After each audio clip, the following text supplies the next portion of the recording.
अस्सलाम वालेकुम, मैं डॉक्टर शाइस्ता अपने यूट्यूब चैनल से आप सबको वेलकम कहती हूँ। उम्मीद करती हूँ आप लोग खैरियत से होंगे। अगेन प्रोस्टेट का इशू सामने आया है और प्रोस्टेट के ऊपर ही आज हम आपको थ्योरीज देंगे। सिम्टम्स से रिलेटेड जो भी मेडिकेशन है होम्योपैथिक के अंदर उसको प्रिस्क्राइब करेंगे।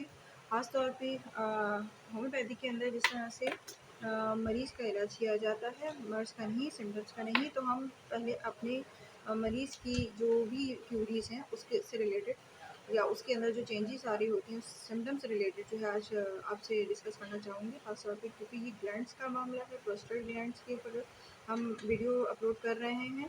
तो प्रोस्टेट के बढ़ने की असल वजह तो अभी तक कुछ मुमकिनात में नहीं आ सकी, बट कहा ये जा सकता है कि जैसे जैसे मर्दों की या मेल्स की एज इंक्रीज़ होती जाती है तो उनके अंदर हार्मोनल चेंजेस की वजह से ये प्रॉब्लम्स आती हैं, जिसमें उनके टेस्टिकल्स की इश्यूज़ आते हैं और उनके टिश्यूज़ की वजह से जो है चेंजेस आती हैं, तब्दीलियाँ होती हैं।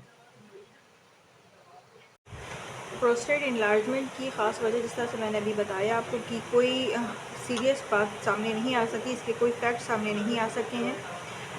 टेस्टिकल्स के अंदर अगर कोई चोट लग जाए या कोई इश्यूज़ आना शुरू हो जाए, जैसे शुगर पेशेंट्स की वजह से या फिर आप कह सकते हैं कि हाई बीपी के इश्यूज़ की वजह से मेल्स के अंदर चेंजेस आती हैं और वो टिश्यूज़ इंक्रीज़ होना शुरू हो जाते हैं। और उसकी ख़ास वजह ये होती है कि प्रोस्टेट ग्लैंड का इनलार्जमेंट स्टार्ट हो जाता है, जिसमें बहुत सारे मेल्स के अंदर जो है इसका इशू जो है BH हार्मोन्स की भी कॉम्प्लिकेशंस की।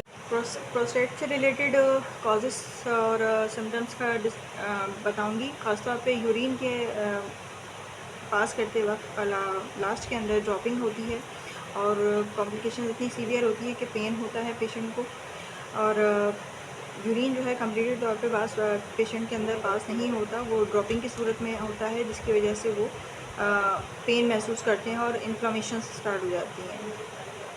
रात में बार बार उठ के यूरिन की हाजत होना, यूरिन अगर मुकम्मल तौर पे पास नहीं होता ऐसे पेशेंट का, और ख़ास तौर पे अगर यूरिन कम्प्लीटली पास ना हो तो इन्फ्लामेशंस इतनी सीवियर भी हो सकती हैं कि यूरिन के अंदर ब्लड भी आ सकता है, जिसकी वजह से इन्फेक्शंस फैलते हैं।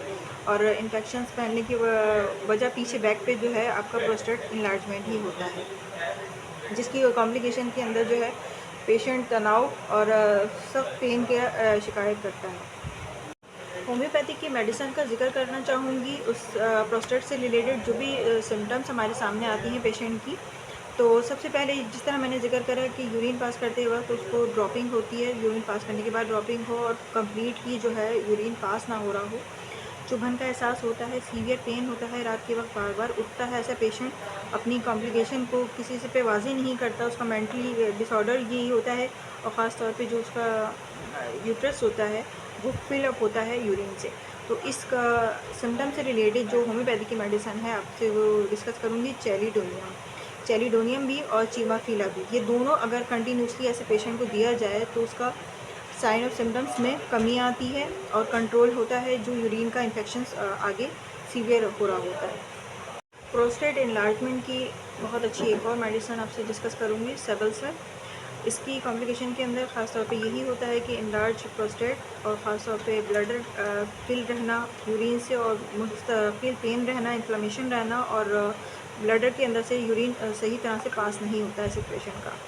तो स्वेलिंग होती है ख़ास तौर पे पैरों के ऊपर और इन्फ्लेमेशन की वजह से बहुत सीवियर पेन होता है। तो इस अगर सेबल्सर 200 पोटेंसी के अंदर 15 ड्रॉप्स वार्म वाटर में 3 टाइम्स ऐसे पेशेंट को यूज़ करवाएंगे तो उसकी सिम्टम्स के अंदर कमी आती है। सेकंड मेडिसिन डॉक्टर रेकेविक कंपनी की आपसे डिस्कस करना चाहूँगी, R25।